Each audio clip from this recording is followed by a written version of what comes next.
Assalamualaikum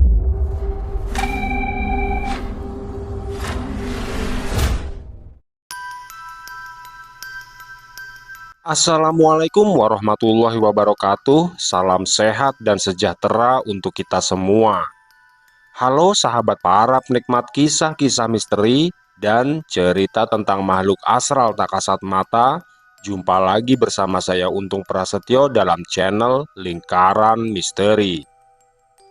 Seperti biasa, pada kesempatan kali ini saya akan kembali melanjutkan kisah dari Sudiro, di mana pertempuran hebat terjadi di 3 tempat berbeda. Tapi sebelum kita masuk ke ceritanya, jangan lupa dukung terus channel Lingkaran Misteri dengan menekan tombol subscribe-nya dan juga tombol like-nya.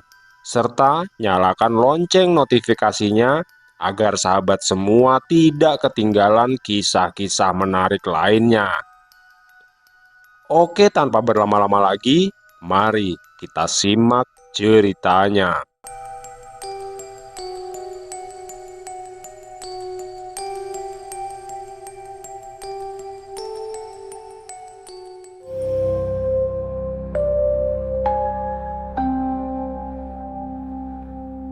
Tanah di sekitar pertempuran Widanu dan Setayeksa bergetar pelan, namun bukan karena ledakan energi lagi, melainkan oleh hentakan kaki dua makhluk sakti yang kini saling berhadapan dalam diam.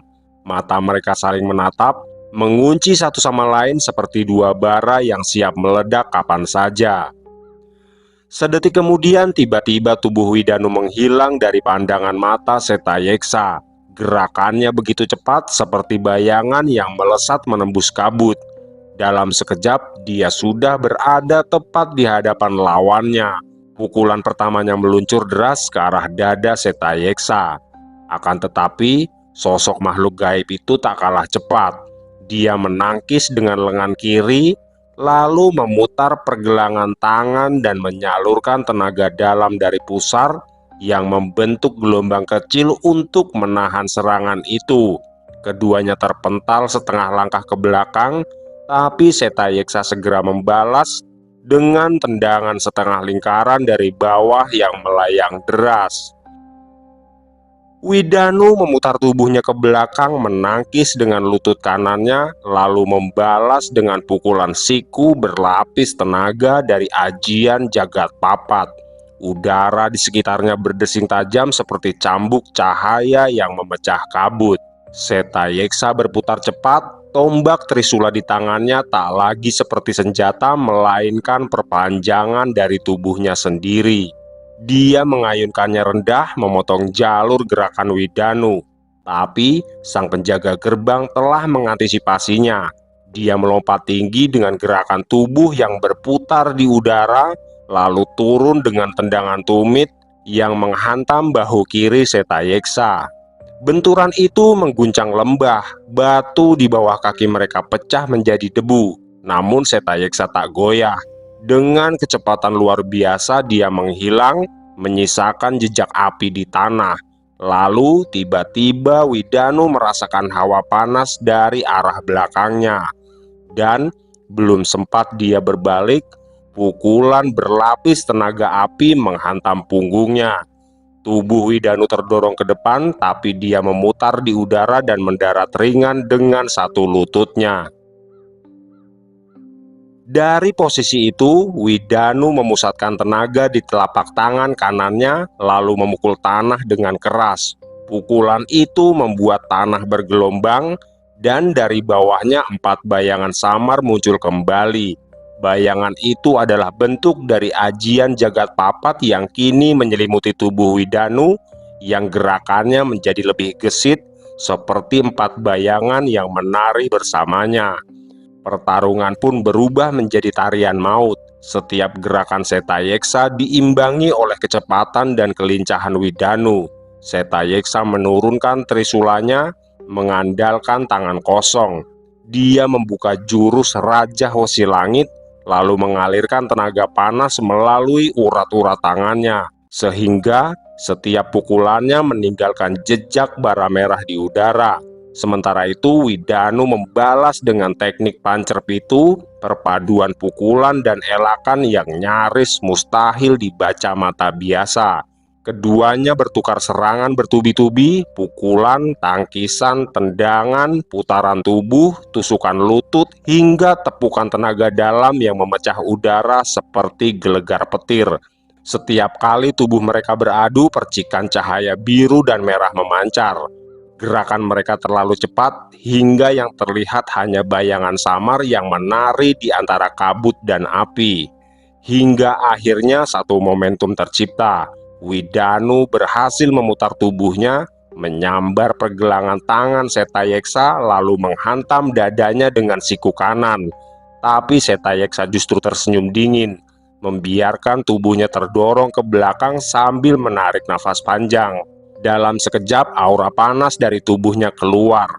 Trisulanya menyalakan cahaya merah keemasan. Getaran besar kembali terasa seolah bumi pun bersiap menyaksikan ronde berikutnya dari duel dua kekuatan yang tidak semestinya ada dalam satu alam. Dan di antara kabut yang berputar, keduanya berdiri kembali, terengah tapi dengan sorot mata yang makin dalam. Kini bukan hanya pertarungan kekuatan, melainkan pertarungan keyakinan dan dendam yang belum terucapkan. Aku tidak menyangka jika di tempat terkutuk ini ada darah manusia yang bahkan usianya masih sangat muda, gumam Setayeksa dengan nafas terengah. Sementara itu di tempatnya berada, Sudiro melesat dengan kecepatan tinggi meninggalkan jejak merah menyala di balik kabut pekat lembah Segoro Geni. Gatra Pawira dan Wanarupa mengikuti di belakangnya, membelah lapisan kabut yang menggantung di udara seperti tirai hidup. Di kejauhan, lembah barat terbentang seperti jurang tak berujung. Dinding-dindingnya berlapis cahaya gelap penuh bayangan dan bergerak seolah lembah itu sedang bernafas. Namun, langkah mereka harus tertahan ketika sebuah suara berat dan desis panjang menggema dari bawah tanah, diikuti getaran lembut yang menjalar hingga ke lapisan kabut. Dan dari celah hitam yang tiba-tiba terbuka di hadapan mereka, muncul dua pasang mata besar menyala disusul suara dengusan yang mengandung amarah. Tanah gaib di tempat itu terbelah, lalu dari dalamnya keluar tubuh seekor ular raksasa berkepala dua. Sisiknya berkilau seperti baja basah, memantulkan warna ungu dan hitam pekat yang silih berganti di bawah cahaya merah lembah. Dua kepalanya bergerak ke arah berlawanan, satu menatap langit, satu lagi menatap tanah, menebar hawa panas bercampur bau darah tua. Sudiro berhenti seketika di udara. Energi merah di tubuhnya bergolak, menyalakan sinar samar di sekitar dirinya dan dua rekannya. Wanarupa segera membuka lapisan perisai hijau menahan tekanan awal dari makhluk itu. Sementara Gatra Pawira mengerahkan kekuatan pedangnya yang kini berpendar biru tua untuk menjaga keseimbangan ruang di sekitar mereka. Tapi tekanan yang datang bukanlah tekanan energi biasa. Hanya dari desis nafas makhluk itu saja udara gaib di sekitar mereka terbelah seperti disayat pisau. Makhluk itu tidak menyerang langsung, melainkan bergerak melingkar, mengunci ruang di sekitarnya dengan tubuh yang panjang, membentuk pusaran hitam di dasar lembah. Dari setiap sisiknya, muncul percikan cahaya gaib seperti kilatan petir gelap yang memecah senyap. Sudiro menatapnya dengan tajam. Dalam batinnya Tirta Bagya bergetar kuat seolah ingin segera memulai pertempuran itu. Dan dalam sekejap, salah satu kepala ular itu menyemburkan kabut hitam kental yang berisi racun gaib. Wanarupa dengan cepat memekarkan kedua sayap naganya untuk menahan serangan itu. Tapi semburan racun itu menembus lapisan perlindungannya seperti menembus bayangan. Sementara itu, Gatra Pawira mulai memutar keempat pedang yang digenggam di empat tangannya, menyalakan cahaya biru pekat untuk membakar kabut itu. Namun justru serpihan cahaya tersebut terserap oleh kepala ular lainnya. Sudiro tidak tinggal diam, dia mengangkat tangannya, memusatkan energi Sindung Geni ke dalam pusaran batinnya. Tubuhnya memancarkan api merah membara, dan dalam sekejap dia melesat ke depan menembus kabut, menghantam kepala pertama makhluk itu dengan tenaga murni hasil Tiwikrama. Ledakan besar memecah keheningan lembah, dan salah satu kepala ular itu terhuyung. Namun kepala yang lainnya langsung mematuk cepat mencoba menggigit tubuh Sudiro. Dengan kecepatan tinggi dia memutar tubuhnya di udara dan menyalakan lingkaran api pelindung. Benturan dua kekuatan itu menghasilkan gelombang besar yang menjalar hingga jauh ke penjuru lembah. Pusaran kabut buyar dan sinar merah bercampur ungu membentuk garis cahaya yang menembus langit gelap. Wanarupa dan Gatrapawira segera memperkuat medan gaib di sekeliling mereka agar tidak terseret ke dalam arus kekuatan itu. Sosok makhluk berkepala dua itu melengking keras, suaranya menggema menembus lapisan lembah, membangunkan gema-gema dari makhluk-makhluk lain yang tertidur di sekitar jurang barat. Sudiro kini berdiri di hadapan makhluk gaib yang sangat mengerikan itu. Tubuhnya diselimuti nyala merah yang menari liar, pandangannya tajam, dan hasrat untuk memangsa kembali muncul dari hati dan benaknya. Di sisi lain lembah, di wilayah utara yang penuh retakan batu dan pepohonan kering, tiga sosok cahaya melesat dengan kecepatan luar biasa.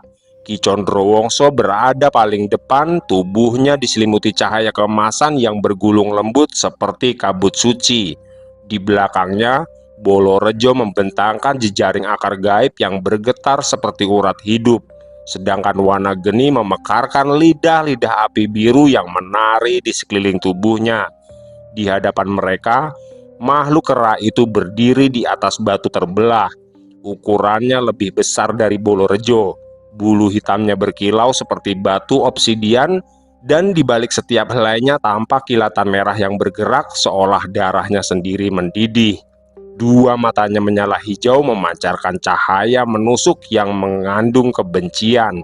Suara nafasnya berat, dalam, dan setiap hembusannya membuat lapisan kabut di sekitarnya bergolak seperti gelombang laut yang marah. Makhluk itu menghantam tanah dengan kedua tangannya, menimbulkan getaran gaib yang menjalar dan menghancurkan bebatuan, lalu menebar riak kekuatan seperti gelombang air raksasa. Bolorejo segera menghentakkan tangannya ke tanah, dan dalam sekejap ratusan akar besar menjulur dari dalam bumi, membentuk tembok tinggi yang melingkari mereka. Namun tembok itu hanya bertahan sekejap. Satu hentakan dari makhluk kera itu sudah cukup untuk mematahkan sebagian besar akar, membuat pecahan tanah beterbangan. Ki Condrowongso masih berdiri tegak dengan wajahnya yang terlihat tenang, tapi matanya berkilat tajam. Dia mengangkat tangannya perlahan, dan di belakangnya muncul bayangan besar dari bentuk arwah bertangan empat, bersinar keemasan. Bayangan itu adalah wujud gaib tertinggi dari ajian Pangruating Jagat, kekuatan yang dapat menahan sekaligus menyerap getaran energi dari tanah dan udara. Begitu kera itu menghantam mereka lagi, bayangan tersebut menahan serangan langsung di udara, memantulkan dengan ledakan cahaya yang menyilaukan. Wanageni tidak tinggal diam. Dia menyalakan pusaran api biru dari tubuhnya dan mengarahkannya ke dada makhluk itu. Api suci itu langsung membakar, tapi hanya meninggalkan luka kecil yang segera tertutup kembali. Makhluk itu meraung keras lalu melompat tinggi. Gerakannya cepat, tak sebanding dengan ukurannya. Ledakan besar terjadi, memaksa Wanageni terpental ke udara dan membuat Bolorejo harus memanggil lebih banyak akar untuk menahan runtuhan batu yang menghujani mereka. Namun Ki Condrowongso tetap tidak goyah. Dengan satu gerakan tangan, dia melepaskan ribuan jarum cahaya dari tubuhnya yang berputar membentuk pusaran besar. Energi itu menyelimuti makhluk kera tersebut, menekan kekuatannya dari segala arah. Suara lolongan mengerikan bergema disusul semburan energi hijau dari tubuh makhluk itu. Cahaya-cahaya keemasan Ki Condrowongso saling bertabrakan dengan energi hijau itu menciptakan percikan yang membelah langit lembah. Satu sisi bersinar emas, sisi lainnya memancarkan sinar hijau yang beracun. Bolorejo memanfaatkan celah itu untuk menanamkan akar-akarnya ke dalam tanah di bawah kaki lawannya.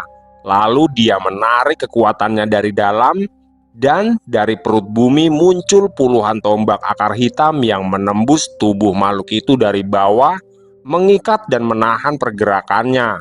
Sementara itu, Wanageni kembali melesat ke udara, menyalakan lidah api suci dari telapak tangannya, lalu menghantamkan pukulan api ke bagian dada yang terbuka.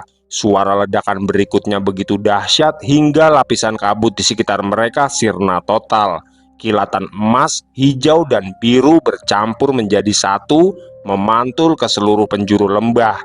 Namun di balik semua itu, makhluk kera besar belum juga runtuh. Dia menatap mereka bertiga dengan tatapan yang bukan hanya penuh amarah, tapi juga kesadaran. Di matanya masih tersimpan jejak kesaktian kuno, seolah dia dulu pernah menjadi penjaga yang kemudian dibuang ke lembah Segoro Geni. Ki Condrowongso menyadari hal itu. Ada keraguan sesaat dalam sorot matanya, tapi tekanan dari tubuh makhluk itu tidak memberinya waktu untuk berpikir. Pertempuran pun berlanjut, dan setiap kali tangan Ki Condrowongso beradu dengan serangan makhluk itu, tanah lembah berguncang, menimbulkan gema panjang yang bahkan bisa dirasakan sampai di wilayah tempat Sudiro berhadapan dengan ular berkepala dua. Di gerbang barat, kabut mulai menipis, tersibak oleh tekanan energi yang begitu padat. Api dari Trisula Setayeksa masih menari di udara, membentuk lidah-lidah merah keemasan, sedangkan tubuh Widanu memancarkan cahaya pekat bercampur hitam, seperti dua warna yang saling melilit dan menolak untuk bersatu. Namun perlahan, tubuh Widanu mulai berubah. Kulitnya tampak berpendar, urat-urat tangannya menyala seperti urat besi berpijar. Dari punggungnya, bayangan empat makhluk jagat papat kembali masuk ke tubuhnya. Saat itulah bumi di bawah kakinya bergetar pelan, tanda Widanu tengah membuka kekuatannya yang lain. Udara di sekitar mulai mengerut, menekan, hingga bahkan nyala api di tangan Setayeksa terhenti sesaat. Dan kini dari tangan Widanu muncul pusaran cahaya keemasan yang perlahan berubah menjadi cambuk gaib. Ujungnya berdenyut seperti makhluk hidup yang mengeluarkan suara siulan halus yang menyayat telinga. Sementara dari tangan kirinya membentuk pusaran energi hitam berinti merah, berputar seperti mata naga yang terjaga dari tidur panjangnya. Dalam sekejap, cahaya itu mengeras menjadi tombak naga bermata satu. Tombak yang bernafas dan mengalirkan aura dingin yang menyusup ke tulang.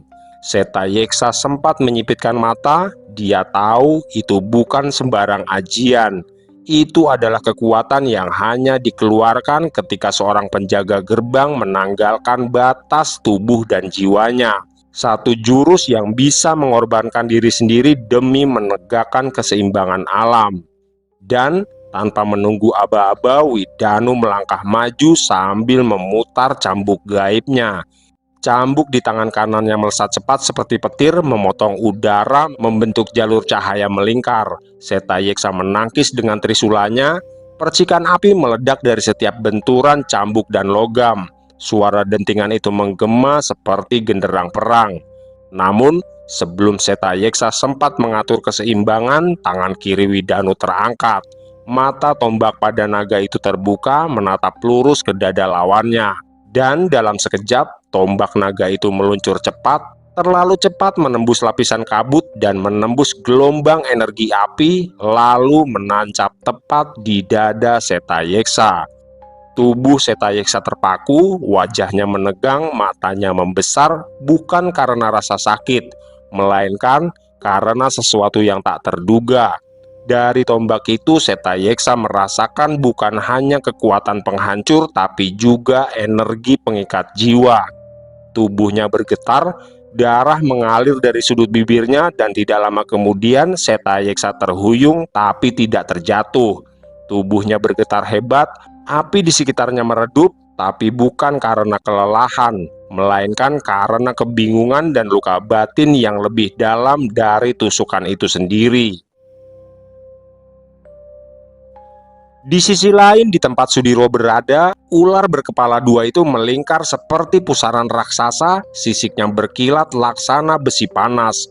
Dua kepalanya menatap dengan satu arah berlawanan. Satu penuh amarah, satu lagi tenang namun mematikan. Setiap desis nafasnya mengeluarkan kabut beracun yang mampu meluruhkan batu dan membusukkan akar-akar gaib di sekitarnya. Gatra Pawira dan Wanarupa sudah bersiap, tapi mereka tahu makhluk itu bukan sembarang penghuni lembah. Gelombang auranya menandakan bahwa dia salah satu makhluk berbahaya yang kehilangan kendali. Makhluk yang kekuatannya lahir dari keseimbangan api dan racun. Sudiro melangkah maju, namun langkahnya tidak menjejak tanah. Tubuhnya melayang perlahan diselimuti cahaya samar dari mustika yang sebelumnya dia gunakan untuk menyembuhkan rekan-rekannya. Di sekelilingnya udara terbelah, garis-garis cahaya berwarna perak muncul seperti retakan di ruangan. Kedua kepala ular itu menyambar bersamaan, masing-masing membawa semburan beracun dan nyala api hitam. Dalam sekejap, lembah di sekitar mereka menjadi lautan kabut berwarna hijau tua yang terbakar. Gatra Pawira berputar membentuk pusaran energi ungu dari senjatanya, menahan sebagian racun yang memancar. Wanarupa menyalurkan tenaga hijau dari tubuhnya ke tanah, menciptakan jaring kehidupan yang menjaga keseimbangan udara. Namun, serangan ular itu masih terlalu kuat. Tanah di bawah mereka retak dan racun mulai menembus perlindungan Wanarupa. Saat itu, Sudiro menutup matanya, memusatkan nafas ke dalam pusar batinnya. Dari tubuhnya muncul bentuk bayangan hitam berlapis cahaya merah, wujud energi campuran antara kehidupan dan kematian, hasil dari mustika-mustika yang pernah dia rebut dari makhluk gaib lainnya. Dia mengangkat tangannya, dan 5 simbol cahaya muncul mengelilingi dirinya. Setiap simbol melambangkan satu unsur mustika: darah, bayangan, daun, cahaya, dan kegelapan. Semua bergabung menjadi satu pusaran di udara, lalu menembak lurus ke arah makhluk ular itu. Benturan yang terjadi menggetarkan langit. Dua kepala ular itu meraung bersamaan, tubuhnya melilit ke udara dan memecah kabut di sekitarnya.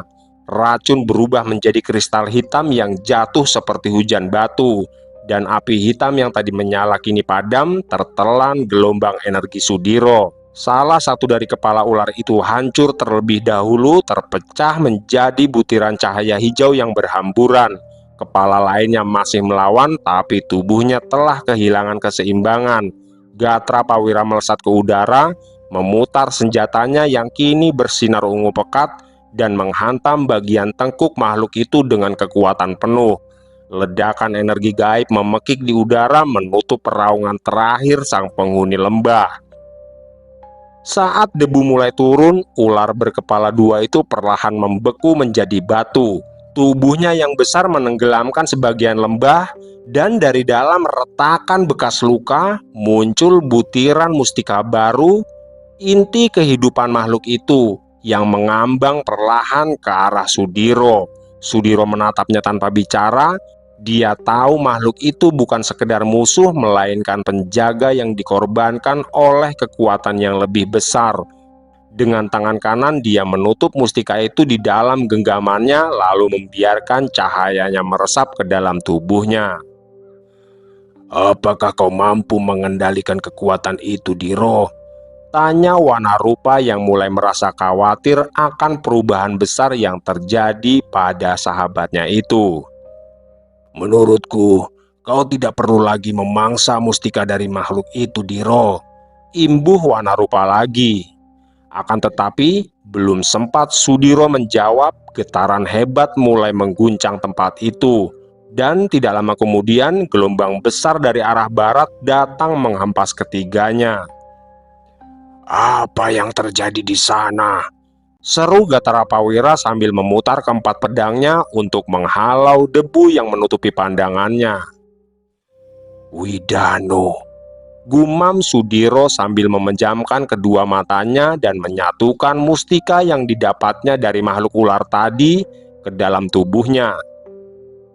Di tempat lain, dentuman demi dentuman terus bergema di antara dinding batu lembah. Ki Condrowongso berdiri di atas hamparan tanah retak, tubuhnya diselimuti cahaya putih yang berputar seperti pusaran matahari. Di hadapannya, sosok kera raksasa itu masih mengaum. Separuh tubuhnya telah hangus terbakar, namun sisa kekuatannya masih cukup untuk mengguncang alam gaib di sekitarnya. Wanageni dan Bolorejo bergerak mengitari makhluk itu, menebar pola serangan yang berlapis. Bolorejo menanamkan kembali akar-akar gaib ke permukaan tanah, membentuk jejaring energi yang memerangkap gerak lawan. Setiap langkah makhluk itu kini berat, seolah tertarik oleh ribuan tangan yang mencengkram dari dasar bumi. Sementara itu, Ki Condrowongso mengangkat kedua tangannya perlahan, dan dari sela jarinya keluar cahaya lembut berwarna emas pucat yang berdenyut seperti detak jantung bumi. Dia memusatkan sukma, memanggil inti dari kesaktiannya, Ajian Balataru, ajian tertua yang mampu menyeimbangkan unsur terang dan gelap dalam satu wujud tenaga. Cahaya itu kemudian meluas, membentuk lingkaran besar di udara, dan dalam lingkaran tersebut muncul bayangan raksasa yang menyerupai dirinya sendiri, namun bermata merah yang sangat mengerikan. Ketika Ki Condrowongso menurunkan tangannya, bayangan itu menirukan gerakannya, dan dari langit turun sebuah pilar energi murni yang menimpa tubuh makhluk kera itu dengan kekuatan tak terukur. Raungan terakhir terdengar mengguncang lembah, diikuti semburan cahaya hijau yang seketika meledak dan menguap ke udara. Tubuh sang kera membatu, retak, lalu terurai menjadi debu bercahaya yang melayang dan lenyap ke dalam satu pusaran cahaya milik Ki Condrowongso. Hening kembali menyelimuti tempat itu, hanya tersisa aroma hangus dan hawa suci yang mengalir lembut di udara. Ki Condrowongso menurunkan tangannya perlahan. Cahaya di tubuhnya padam berganti dengan pancaran lembut yang menenangkan. Dia menatap Bolorejo dan Wanageni yang kini berdiri tegak. Masing-masing menutup luka di tubuh mereka dengan aliran energi baru yang mereka dapat dari mustika yang diberikan Sudiro. Tidak ada kata yang diucapkan, hanya tatapan yang saling mengerti di antara mereka bertiga. Tanda bahwa satu lagi penghuni lembah telah dikalahkan. Namun, sebelum ketenangan itu sempat berubah menjadi rasa lega, bumi di bawah kaki mereka bergetar lagi. Getarannya kali ini berbeda, terasa dalam, bergulung, dan disertai desiran udara yang membawa aroma besi serta belerang. Semua menoleh ke arah barat. Tempat lembah itu tampak berdenyut seperti jantung raksasa yang baru saja terbangun. Cahaya merah tua menyala di sana, menembus kabut hitam dan mengubah langit menjadi warna merah. Cahaya merah tua menyala di sana, menembus kabut hitam dan mengubah langit menjadi warna darah. Hawa panas merambat cepat, menusuk hingga ke sumsum sukma. Energinya begitu pekat, jauh melampaui getaran makhluk-makhluk yang mereka hadapi sebelumnya. Ki Condrowongso memejamkan mata mencoba membaca arah aliran kekuatan itu.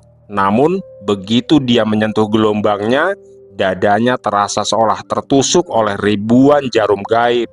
Energi itu tidak hanya kuat, tapi hidup, seperti kesadaran yang baru terbangun setelah ribuan tahun tertidur. Bolorejo menatap ke arah barat dengan wajah tegang, sedangkan Wanageni hanya terdiam. Matanya memendar merah lembut seakan berusaha menembus kabut. Dalam keheningan itu mereka tahu pertempuran Sudiro telah usai, namun yang menunggu mereka di sisi barat bukan kemenangan, melainkan sesuatu yang jauh lebih berbahaya. Tanpa banyak bicara, ketiganya melesat meninggalkan reruntuhan pertempuran, menembus lapisan kabut lembah untuk berkumpul kembali dengan Sudiro dan yang lainnya. Jalur udara yang mereka lintasi bergetar hebat, menandakan bahwa lembah Segoro Geni kini telah sepenuhnya terbangun dari tidurnya. Di tempat lain, tubuh Setayeksa berguncang hebat. Dari dada yang tertancap tombak naga bermata satu, cahaya merah dan hitam berputar seperti pusaran api neraka yang tak terkendali. Suara desis keluar dari luka itu disertai kilatan energi liar yang melahap udara di sekitarnya. Setayeksa menatap Widanu dengan mata yang perlahan meredup, namun senyumnya tetap terpahat di wajahnya. "Jadi seperti inilah rasa sakit yang sesungguhnya," ucapnya pelan sebelum tubuhnya mulai terbakar dari dalam. Api keemasan menjalar dari luka di dadanya lalu merayap ke seluruh tubuhnya. Dan dalam hitungan detik, sosok Setayeksa terbakar oleh cahaya merah menyala yang panasnya membuat tanah di bawah kaki mereka meleleh dan batu-batu pecah, serta kabut di sekitarnya lenyap tersapu angin. Setelah itu, ledakan energi besar terjadi. Tubuh Setayeksa lenyap tidak tersisa. Yang ada hanya debu halus berkilauan yang berputar di udara, terbawa angin ke segala arah. Widanu berdiri terpaku, tubuhnya gemetar, cambuk gaibnya memudar menjadi butiran cahaya. Nafasnya tersengal tapi matanya tak lepas dari titik tempat Setayeksa musnah. Hening merambati lembah segoro geni yang tadi bergolak. Kini yang tersisa hanya denting samar energi yang perlahan mereda. Namun, ketenangan itu tidak bertahan lama. Dari kejauhan di tempat Setayeksa musnah, angin berputar dengan arah yang berlawanan. Debu yang berterbangan berhenti di udara lalu berkumpul dan berputar seperti pusaran kecil. Suara gemuruh lembut terdengar dari dalam pusaran itu, diiringi desis halus seperti dua suara berbeda yang berbicara bersamaan. Langit mendadak memerah, aroma belerang dan darah bercampur menjadi satu. Dan dari pusaran debu itu sebuah tangan muncul. Tangan yang berwarna hitam, berurat namun berlapis kilau merah menyala, disusul dengan tubuh baru yang bangkit perlahan dari retakan tanah. Sosok itu adalah Setayeksa, namun kini matanya tak lagi berwarna merah biasa. Di mata kirinya berputar cahaya hitam berapi, simbol kekuatan milik Surokolo. Sedangkan di mata kanannya berkilat biru pekat yang berdenyut halus, simbol sukma dari Surojogo. Dua makhluk pemilik sukma abadi yang belum lama dikalahkan oleh Setayeksa, lalu diambil mustika kehidupannya. "Kau memang telah membunuh tubuhku, manusia, tapi bukan jiwaku, karena kini aku adalah makhluk abadi." Ujar Setayeksa dengan suara menggema. Setayeksa kini terlihat lebih mengerikan dengan kekuatan yang berbeda, yang membuat tanah di bawah kakinya merekah, lalu muncul retakan bercahaya merah kebiruan. Dari dalamnya, dua bayangan besar menampakkan diri dalam wujud kabut hitam yang perlahan menyatu di belakang tubuh Setayeksa, seolah menjadi sayap raksasa yang membentang dari dimensi lain. "Sebaiknya menyingkirlah dari depan gerbang itu, manusia. Biarkan aku pergi, dan aku pun akan membiarkanmu hidup," ujar Setayeksa dengan tegas. Widanu mundur beberapa langkah, kedua kakinya menghantam tanah yang retak meninggalkan bekas pijakan membara. Dadanya naik turun berat, nafasnya bagai angin dari empat penjuru yang saling bertubrukan. Pandangannya tajam, tapi di balik sorot matanya tersimpan sebuah keraguan yang jarang muncul dalam hatinya. Dia menegakkan tubuhnya dalam sikap bertahan. Kedua tangannya perlahan terangkat sejajar di dada membentuk mudra pengunci tenaga dalam. Seketika, empat lingkaran cahaya jagat papat kembali berputar di sekeliling tubuhnya membentuk dinding pelindung gaib yang menyelimuti tubuhnya. "Aku tahu kau bukanlah makhluk penghuni tempat ini, tapi aku akan memastikan jika kau akan berada di tempat ini untuk selamanya," ucap Widanu dengan tenang. Kilatan cahaya keemasan memancar dari matanya. Aura jagat papat yang sempat goyah kini mulai terhimpun kembali dan semakin kuat. Energi itu memadat, menekan dan berubah dari bentuk cahaya lembut menjadi sinar tajam seperti pedang. Di hadapannya, Setayeksa berdiri diam, namun udara di sekitarnya seolah meledak perlahan, bergolak seperti magma yang mencari jalan keluar. Dua kekuatan itu saling berhadapan, satu melambangkan keseimbangan dan tatanan semesta, satu lagi melambangkan peleburan dan kehancuran batas antar dunia. Lembah Segoro Geni kembali bergetar, kabut hitam dan cahaya emas menari dalam lingkaran raksasa mengelilingi dua makhluk sakti itu, seakan seluruh alam menahan nafas menunggu benturan berikutnya. Cahaya merah pekat membelah kabut di langit lembah ketika Ki Condrowongso tiba, diikuti Bolorejo dan Wanageni yang melesat di belakangnya. Di sisi lain, Sudiro, Gatrapawira, dan Wanarupa telah menunggu di antara hamparan batu hitam yang retak akibat benturan sebelumnya. Tanpa sepatah kata, pandangan mereka saling bertaut. Cukup satu tatapan untuk memahami bahwa masing-masing dari mereka baru saja melewati ujung pertempuran panjang yang hampir merenggut kesadaran. Namun, sebelum ada waktu untuk bernafas lega, langit di arah barat tiba-tiba menyala hebat. Kilatan cahaya merah darah memecah cakrawala, diiringi gemuruh panjang yang menggema seperti ribuan petir yang meledak dalam satu waktu. Puncak tebing yang menjulang di atas lembah seakan berguncang dari dalam lalu meledak. Bongkahan batu raksasa terangkat tinggi, lalu berputar di udara sebelum hancur menjadi debu dan tersapu pusaran angin hitam. Getaran dari ledakan itu menjalar sampai ke tempat mereka berdiri. Tanah lembah berdenyut seolah bernyawa dan lapisan kabut di sekitar mereka beriak seperti gelombang lautan. Dalam diam, keenamnya menatap ke arah sumber cahaya.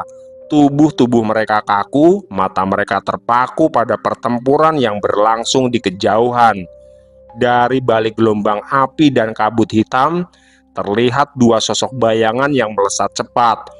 Benturan kekuatan di antara keduanya memecah langit, menciptakan kilatan cahaya seperti guratan petir. Setiap hantaman menimbulkan ledakan yang merobek ruang, membuat udara di sekitarnya bergetar dan pecah seperti kaca rapuh. "Apakah itu Setayeksa, Diro?" tanya Ki Condrowongso penasaran. Sudiro menyipitkan mata mencoba membaca bentuk dari kedua sosok itu. Namun pandangannya terus tertolak oleh tekanan energi yang tak terukur. Apapun yang sedang bertarung di sana jelas bukanlah makhluk biasa.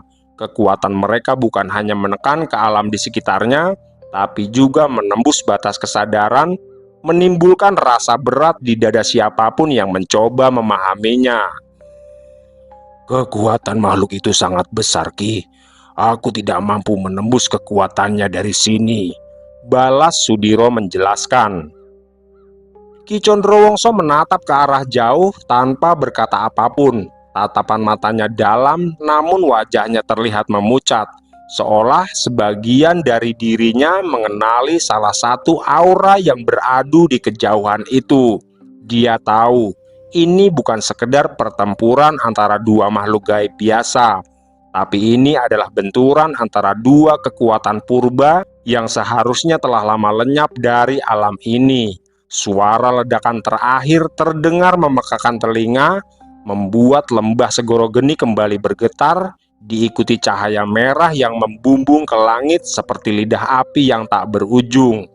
Dan dalam momen itu, tak satu pun dari mereka yang berani bersuara.